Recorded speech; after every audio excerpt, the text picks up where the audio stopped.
Today, we're going to pull back the curtain on the hidden science that makes these giant construction projects actually happen. We're talking about the super precise calculations that stop a skyscraper from, grinding to a halt halfway up. Okay, so picture this. You are in charge. The whole multi-million-dollar project is on your shoulders, and it all comes down to this one question. How much steel and concrete do you order?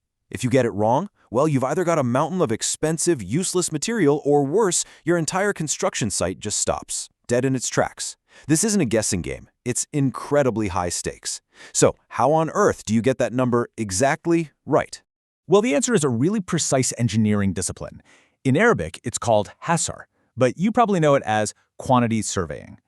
And really, it's both an art and a science. The science of calculating every single thing you need to turn a blueprint into a real standing building. So let's dive into what we're calling the estimator's great challenge. I mean, this is it, right? This is the core problem for any builder. How do you take these abstract plans, these drawings, and turn them into a physical thing without running out of stuff or wasting a fortune on leftovers?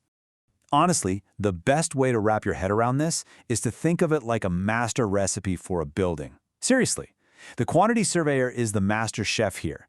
Before anyone even thinks about pouring concrete, they've already figured out every single ingredient.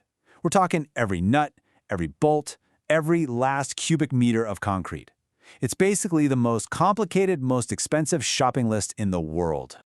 Okay, so to write a shopping list that huge, you're going to need the right tools. And for a quantity surveyor, the most important tools aren't what you'd think. They're not hammers or drills, nope. They're a handful of really crucial fundamental formulas. And here it is. This little formula is basically the star of the whole show. See, the problem is your blueprints tell you the length of the steel bars you need, how many meters. But you don't order steel by the meter, you order it by weight.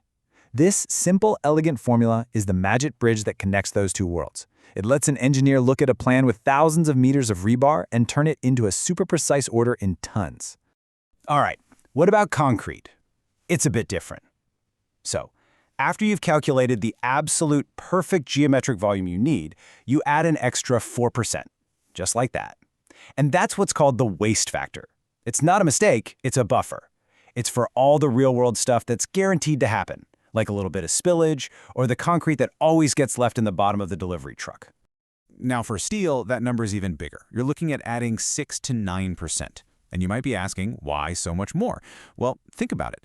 Steel bars have to be cut to the perfect size. They have to be overlapped to connect them. They have to be spliced together. All those little offcuts and overlaps, they really add up. And you have to plan for every single one of them right from the start. And this is so important to get. These percentages are not about covering up mistakes. Not at all. This is just what professional planning looks like. A great engineer knows that the real world is messy. It's not as clean and perfect as a blueprint. So what do? They build that messy reality right into the math from day one. All right, so we've got our tools, we understand the basic ideas. Now let's actually put them to work. We're going to deconstruct a really common piece of any building, a reinforced concrete flat slab. First things first, the concrete. Let's walk through the exact steps an engineer would take to figure out how much of this stuff they need to order. So, everything, and I mean everything, starts with a digital blueprint. The engineer will use a tool like AutoCAD to get a super precise measurement of the total surface area of that slab. It's all about nailing that very first number. And from there, it's actually a pretty straightforward process. First, you take that total area you just measured. Then, you subtract any openings, for things like stairwells or elevator shafts. You take that new, clean number and multiply it by how thick the slab needs to be. And for the final step, you add your 4% reality buffer. Boom. That's your final concrete order. Okay, so the concrete, that was kind of the easy part. The steel reinforcement that goes inside the concrete, that's where things get a little more complicated. See, the steel isn't just one big chunk. It's actually a whole system. You've got the main reinforcement mesh, which is like a grid of bars at the top and the bottom of the slab. Then you have these little steel supports. They're actually called chairs, and their job is just to hold those two meshes apart at the right distance. And finally, you have extra additional steel that you place only at points of high stress, like right around the columns that hold the slab up. And this is where you really see the incredible level of detail we're talking about. This is no guesswork. For that additional steel we just mentioned, engineers use detailed tables just like this one. Every single bar. Its exact diameter, its precise length, its quantity, it's all specified and calculated. So the whole strategy is basically divide and conquer. You calculate the weight of the main mesh first. Then you calculate the weight of all those little chairs. Then you calculate the weight of every single piece of that additional steel. You add it all up, tack on your waste percentage, and there you have it. Your final steel order, probably accurate down to the kilogram. Now, what's really cool is that this detailed step-by-step approach, it's not just for this one type of slab. It's a universal logic. You could apply these same principles to pretty much any part of a building. Just look at these two examples. On one side, you have a hollow block slab. It uses these lightweight blocks inside to save on concrete. On the other side, you've got the steel cage for a big support column. I mean, they look totally different, right? But the quantity surveyor looks at them with the exact same mindset.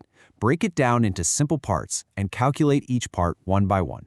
And the way they adapt the method is just so simple and clever. For that hollow block slab, you start by calculating the concrete you'd need if it were just a solid block of concrete. Then, you just calculate the total volume of all those hollow blocks inside it, and you subtract that from your first number.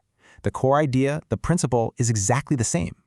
And all of this really brings us to the core philosophy of this whole field.